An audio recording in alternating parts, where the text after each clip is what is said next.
कहानी शुरू होती है 13 अप्रैल 1919 अमृतसर के जलियांवाला बाग से। हजारों लोग शांतिपूर्वक एकत्र होकर ब्रिटिश राज के खिलाफ प्रदर्शन कर रहे थे। तभी एक लड़का आकाश की ओर देखता है। एक ब्रिटिश जहाज ऊपर से गुजरता है। अचानक जनरल डायर अपनी सेना के साथ बाग का गेट बंद कर देता है और बिना किसी चेतावनी के गोली चलाने का आदेश दे देता है। वहां मौजूद मासूम लोगों पर बेरहमी से गोलियां चलाई जाती हैं। कुछ ही मिनटों में सैकड़ों लोग मारे जाते हैं। डायर मुस्कुराता है जैसे कुछ भी गलत न हुआ हो।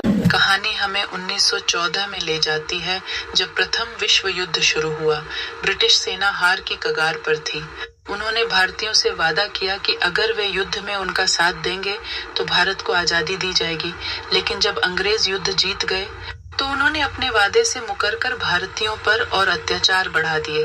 कहानी में आता है प्रोफेसर कृपाल सिंह, जो एक आंदोलनकारी हैं। वे अंग्रेजों के इस धोखे के खिलाफ आवाज उठाते हैं।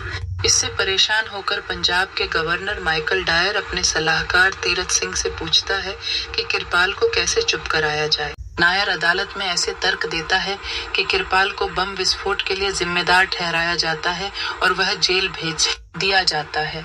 जाते जाते कृपाल सिंह नायर से कहता है, तुम अच्छे वकील हो लेकिन गलत लोगों का साथ दे रहे हो।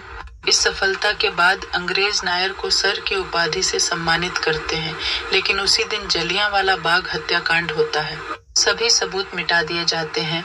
लाशों को नालों में फेंकवा दिया जाता है। अखबारों को जला दिया जाता है। एक लड़का जो हत्याकांड में जीवित बचा था, हाथ में एक पोस्टर लिए नायर के सामने आता है। पोस्टर में जलियांवाला बाग का सच था। यह देख नायर के भीतर कुछ टूटता है। ब्रिटिश सरकार एक जांच आयोग बैठाती है जिसमें नायर को भी शामिल किया जाता है। बैठक में नायर सवाल करता है कि अगर भीड़ के पास हथियार थे तो एक भी अंग्रेज सैनिक क्यों नहीं मारा गया। कोई जवाब नहीं होता।